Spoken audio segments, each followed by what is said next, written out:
Hey guys, welcome to the Double Shot Show. Appreciate you being here. I'm Dejan Kovacevic of DK Pittsburgh Sports. I have a Monday thought for you. And that thought is going to be about wide receivers. That thought is not going to necessarily be about George Pickens. It's going to be about the makeup and the constitution of the entire room. What makes me think of this? Let's just say that there was a conversation at some point that was held by somebody who would know stuff, who shared with me the idea that the room, the whole room, could be in for a revamp. Now, what exactly does that mean? I have no idea. And no, it was not shared with me.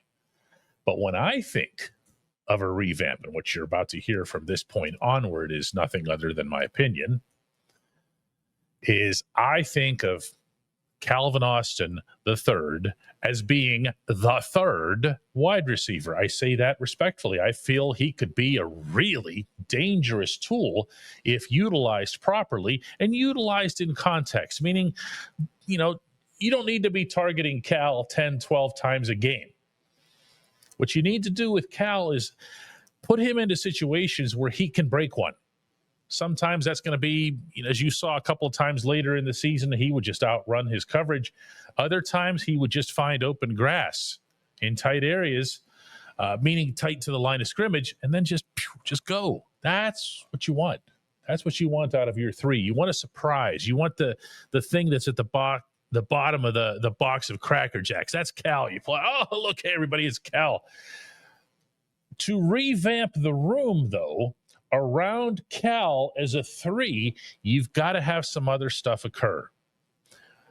Number one, you need your number one to be a whole heck of a lot more reliable on and off the field than George Pickens has been.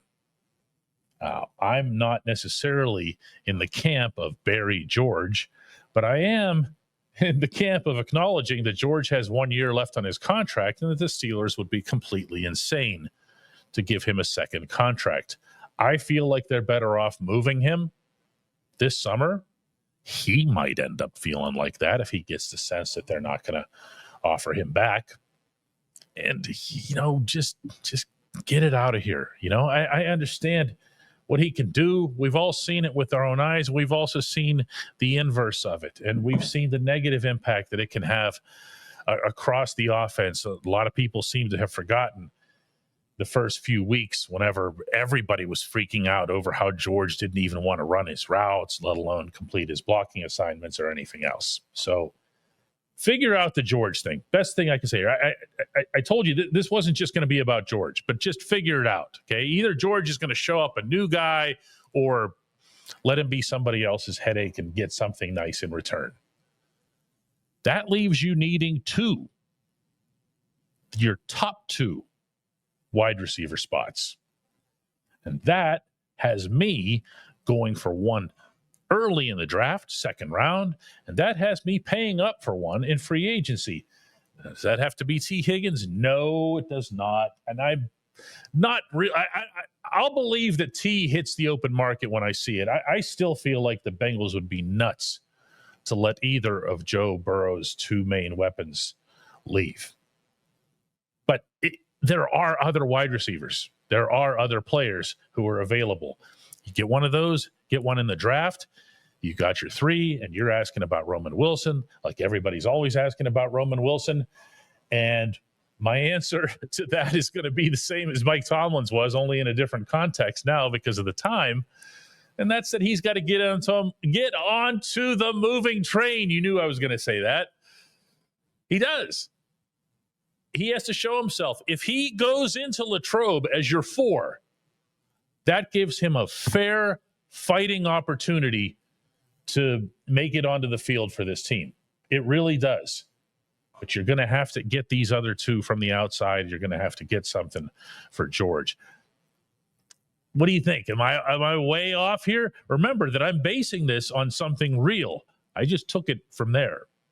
When we come back, I'll be joined by Chris Halleck. At DK Pittsburgh Sports, we take pride in coverage that connects our city's fans to their favorite teams. Now, that connection's stronger than ever. Introducing our all-new state-of-the-art app.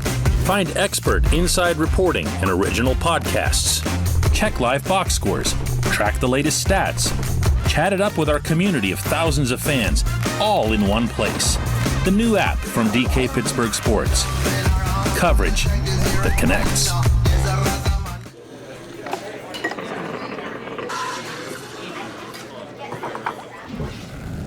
Joined now by Chris Halleck. Chris, talking about the Steelers and the possibility that they'd revamp their wide receivers room. That would almost have to entail getting somebody from the outside who'd be a top 2 guy. And when you look at the class of wide receivers that we're expecting to be out there on the open market, I don't think I'm the only one that's going to cross T. Higgins off the list for a whole bunch of reasons. But let's just, what are your thoughts on Higgins, first of all, and how that's going to play out? Well, I do think that there's a number of things that are in play. First of all, I don't know if Cincinnati is going to try to franchise tag him. That's always the case. That's always a possibility, I guess. But if they don't, and Cincinnati can't work out an extension with him, he's going to demand some big time money from somewhere. Let's start there, though. Why wouldn't the Bengals franchise him? Well, they got to figure out their own cap situation. I mean, you have to understand what they have to prioritize. I mean, they got Joe Burrow, they got Jamar Chase. I mean, like, that's a great start, but look at what they had on the defensive side of the ball. Yeah, they were horrific. Yes. Yeah, they got to figure that out. They don't have the best cap situation right now. I don't know if they can justify paying Joe Burrow, paying Jamar Chase, and then also giving T. Higgins possibly around $30 million a year, and just try to then fix that defense somehow with no to any cap space whatsoever. It's not a great situation for them to be in. Obviously, they want to try to figure out a way to do it, and I think that if they're desperate enough, they will find a way to do it. But you never know, and we've seen these situations play out, and it just doesn't work out, and then they end up going somewhere else. Yeah, boy, it's just it's difficult to imagine. I kind of my own stance is I feel like I'll deal with it when it comes, but for right now, you have Burrow, It'd be a big loss, yeah, and I can't even. When I'm looking at the rest of this class, get super excited, No, It's not. There's not going to be anything that's going to really jump out at you. T. Higgins would be the one that would jump out at you and be like, "Oh, that's a dude." And then everybody else. I mean, I will say that if the Buccaneers do not franchise tag Chris Godwin, I would be all over Chris Godwin. I think that'd be a great addition to the Steelers receiver room. I think he is one of the more underrated receivers in the league, for sure. However, from everything that I've read about this upcoming free agency class, I think of all the potential free agent receivers that he's the most likely to get that franchise tag. And so I've just kind of crossed him off the list just in case that does happen. I mean, he might want it. He might be one of those guys who's in that spot where, because he's coming off the season where he was, not just banged up, had a busted ankle. Yeah. And, he looked like he was going to be flying high before that. I think, for the purposes of this conversation and looking at the Steelers' own room, if George Pickens were to not be there, okay, right, you would probably find your new number 1 in the draft. Okay, this is just me anyway. Okay, yeah, because you know how I feel about it. I really want to see a number 1 wide receiver come to this team from the draft. I don't care if it's in the first or second rounds. Obviously, you have a better chance of getting a number 1 if you go in the first round. Mm-hmm. If you do that, what you're looking for after that is a 2. Mm-hmm. So the 2s, looking at some of the lists here, the guys that are on here, Darius Slayton is there, Marquise Brown, Keenan Allen's 33.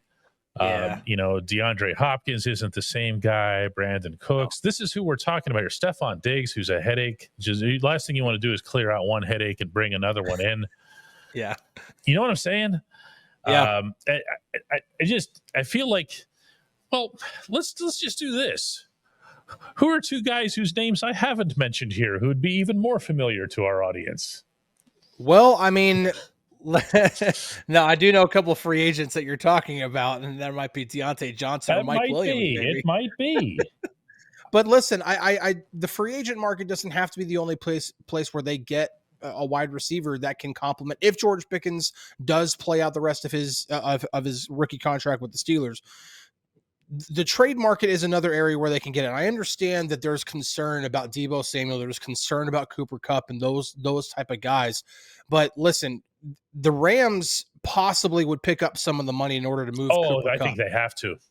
Right. Yeah. And so I understand that doesn't necessarily excite fans the absolute most, just because Cooper Kupp is not the guy who he was when he was the best receiver on the planet in 2021. I get it. I understand that part of it. However, when you're talking about a high character guy, a guy who knows how to do all the little things right, and by the way, would still be a major upgrade over any number 2 the Steelers had last year. Yes. I think you could at least that be your start to adding to the room. If you just ended the main part of March with George Pickens, Cooper Kupp, Calvin Austin, and Roman Wilson as your top 4 pretty much, I think you're okay with that as long as you are able to also add again in the first 2 days of the drafts. You know, there are going to be guys in the first round. The kid out of Texas, like Matthew Golden, is Emeka Egbuka out of Ohio State, or maybe a little bit later, like in round 2 or round 3, like Jaden Higgins out of Iowa State. There are some attractive options earlier in the draft too that you can also add. But when you're talking about either free agency or trade, I think the trade market is probably a little bit more attractive at this point, because it's not going to be as much money, I don't think, because you'll get either the 49ers or the Rams to eat some money, and plus I think you're getting a better overall out of all those guys. Maybe Amari Cooper, I'm kind of intrigued by a little bit, but he's also kind of up there in age. But Cooper Kupp to me is he's a winner to me. And I think I'm sorry. No, I think he's the right type of guy to add to that room, especially if George Pickens is going to be there too. Yeah, I think with Kupp, the other thing, or this also applies to Samuel, is that if you look at the way these deals tend to work, if you, as the Steelers, agree to take on more of the money, you give up less in the trade. And the one thing that the Steelers have a lot of this offseason is cap space. So maybe there's a way that they can do that and get Kupp or Samuel without really giving up much at all. I mean, 5th, 6th round or something like that in the draft. When we come back, we're going to do J1Q.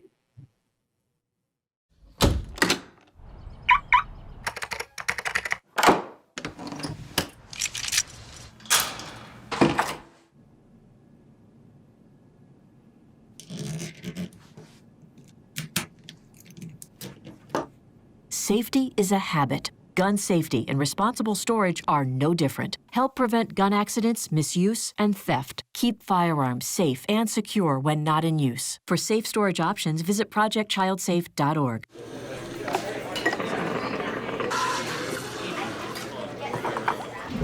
Time now for J1Q. It's always a good day around here when DeMond knocks at the door. What's going on, DK, man? This is DeMond Brown from Augusta, Georgia. And I'm curious to know, forget the front office, forget the coaching staff. I'm curious to know, what do the players want as far as quarterback? Do they want Fields? I know it doesn't really matter in the end, but do they want Fields or Wilson? What do the players want on the team? I know you have a pretty good relationship with most of the players in that locker room. So that's my question. Well, to start here, DeMond, you said it doesn't matter what the players want, but I'm not so sure about that. You want there to be, actually, I would argue that you need there to be a belief in your quarterback for your offense to work. And I believe it's incumbent on the offensive coordinator and all the way up to the head coach to recognize whether that's there or it isn't.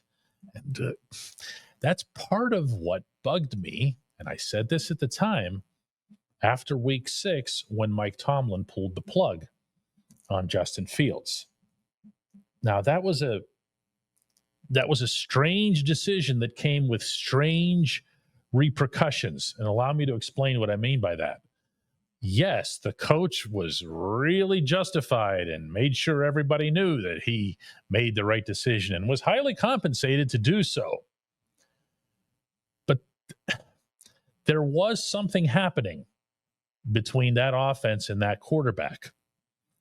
And there were guys in that room, to try to address your question, more pointedly, who started to feel like this is our guy. This is what we're going with. This is the tempo that we're going to operate with. This is going to be the style that we're going to play with. We have a quarterback who can get out of there, get out of trouble. We have a quarterback who on 3rd and 1, 4th and 1, pretty much freaks the opponent out, never mind converting it. And they believed very much in his arm, his accuracy, his ability to make reads, all that other stuff, all that other, stuff that still gets brought up as if he's still in Chicago. But then Russ comes along, and nobody reacted negatively to that. I'm just being honest with you here from talking to guys behind the scenes. Nobody was like, oh no, what are they doing? It was more a case of, oh, okay, well, let's just see how it goes then. Well, it went really well. Russ put up big points. Russ did things based on his experience that Justin either isn't able to do or isn't yet able to do. And so the tide turned in that direction. The respect for Justin was never lost. That much I can assure you of. It's not like somehow he faded in their eyes. If anything, with how professionally he carried himself and how he went out there and took some crappy jobs.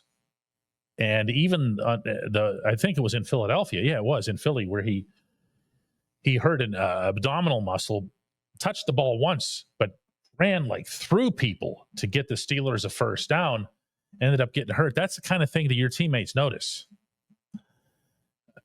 My feeling, DeMond, is that there was never really a controversy or anything like that, or even within these guys, the way there was. Remember when all the behind the scenes stuff was going on regarding Mason Rudolph versus Kenny Pickett and vice versa. None of that happened. Toward the end of the season, there might have been a feeling among some players, and I'll keep that right where it is, that, oh boy, this Russ thing really isn't working. But even that never turned into anything where you went, whoa, no, we got to stomp this out. We've got to protest this. We've got to get a change going. So if and when Justin signs to stay in Pittsburgh, you are, I believe, going to see the players really rally behind him, because they really like him. They really respect him, and they really want to line up with him. I appreciate you, DeMond. I appreciate everybody checking out the Double Shot Show. We'll be back with another one of these tomorrow.